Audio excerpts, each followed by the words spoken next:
This new game mode is exactly what Predecessor needed. On May 21st the game gets a massive update. The patch notes are 90 pages long. Pretty much every stat in the game has been rebalanced, whether heroes, structures or items. This might be the biggest update for Predecessor yet. The new hero is confirmed to be Aurora, our beloved Ice Queen, and she has 2 passives. We finally get 6 item slots and 22 completely new items to the game. A new announcer voice, Minions are spawning. a complete sound design overhaul, and many cool new skins. This update is so huge I don't really know where to start, as there is so much changing for the better and new to explore. We'll go through the most important points I just mentioned and talk about the much needed changes they made to Aurora's kit, as well as what still needs to improve and what they missed. But with so much to cover for the start, I decided I want to give you the same exact experience I had when playing my first game of Brawl. Over the weekend I've been able to test the new game mode called Brawl, coming to Predecessor in v18, and it's perfect. What you're about to see is the exact moment in which literally my jaw dropped. This is the new Brawl map.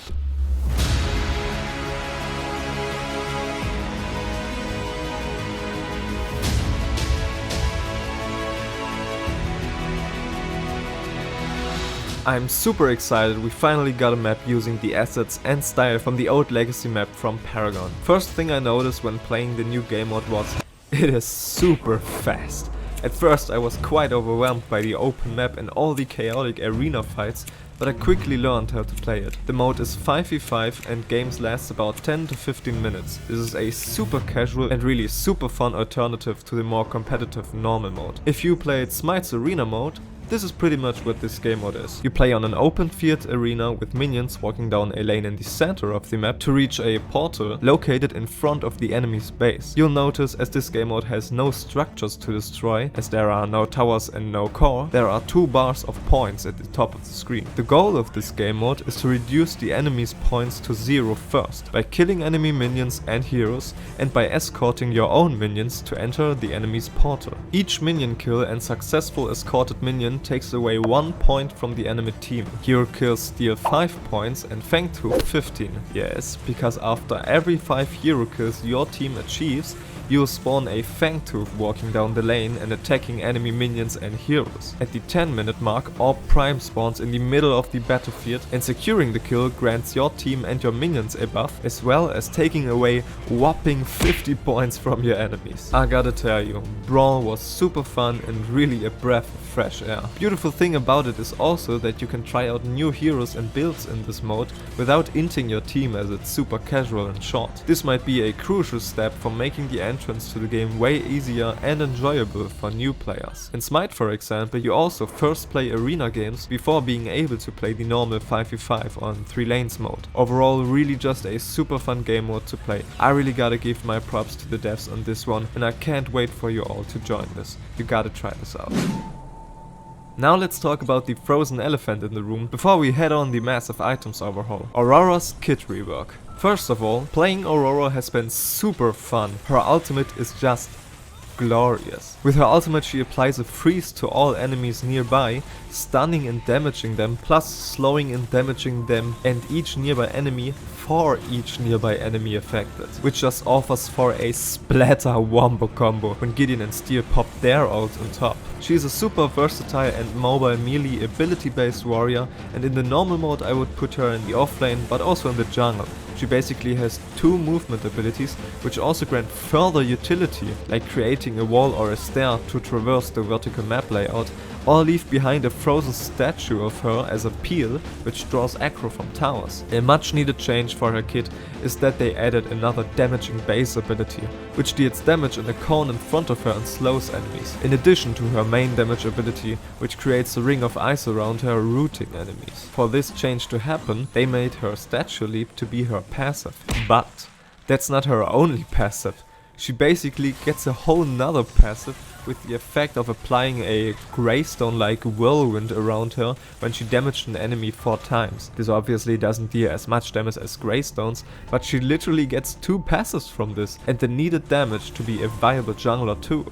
Though one thing about her kit bothers me. For a character that's supposed to be so strong in vertical traversal, I cannot understand why her feet always need to touch the ground for her to be able to use her base abilities. With the frozen ring that roots, okay, yes, makes sense that this needs to happen on the ground, but for her new damaging ability, where she shoots a freezing wave from her hands, that she's not able to do that when she's in the air, not even when she's just normally jumping.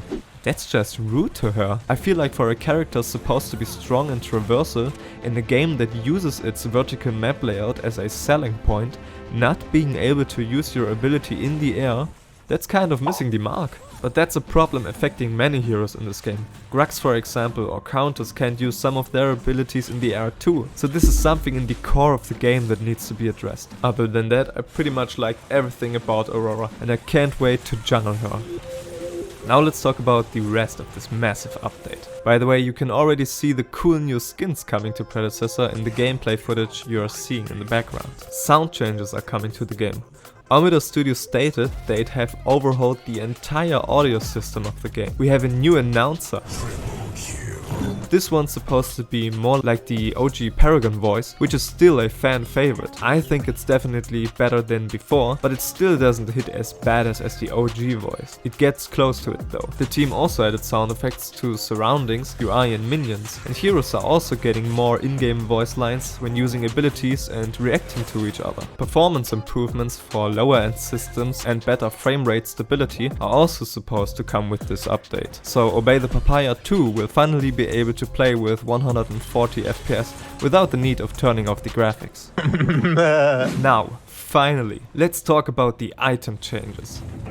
We finally have 6 item slots instead of 5. For this, the team had to compensate with rebalanced gold earning rates to still be able to full build in a match. The damage output and durability in the game are supposed to stay the same with the rebalance, but for that to work, everything had to change. Stats, builds, so much so that it would be impossible to name all changes without this video stretching over hours. For this reason now I'll name just the most important changes.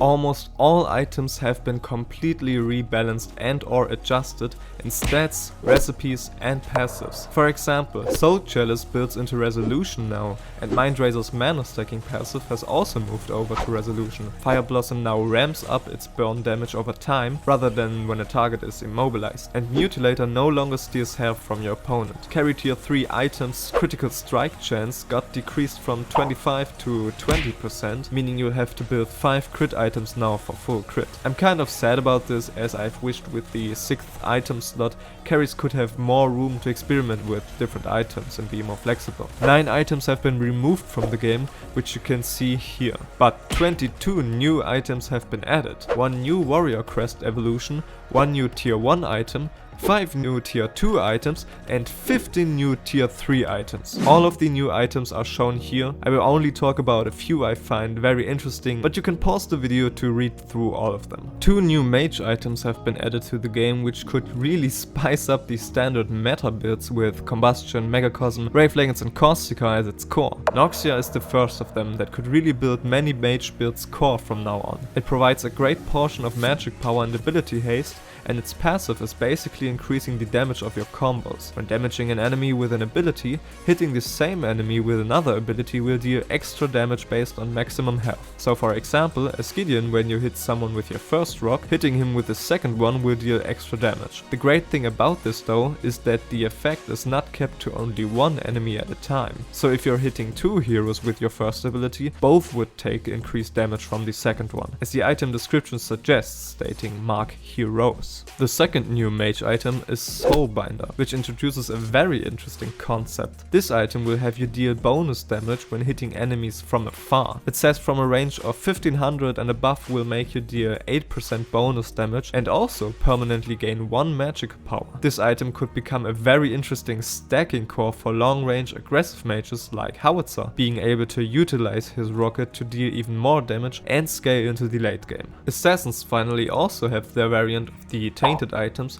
which is the anti-heal group, and they are gifted a super powerful tool to take on the entire team of your enemies. Penumbra reduces all your non-ultimate cooldowns by 4 seconds on takedown, which means kill or assist. In late game for most assassins, this basically means you can use all your base abilities again after an enemy dies. I tried this one on Kalari and it slaps. With the one additional item slot usable, I'd also be interested to see if this works on counters as well. Sadly, we didn't get any auto-cancel items, which could really benefit heroes like Feng Mao, who uses his shield mainly to push out another basic attack faster. But as basic attacks don't have progression in this game, this might also be redundant. Quest lines share the same stats now along all 3 variants of each. So with this massive item overhaul, we'll basically have to learn almost everything new from scratch. I'm super excited about what's now possible with the more flexible item choices and what crazy builds people will come up with.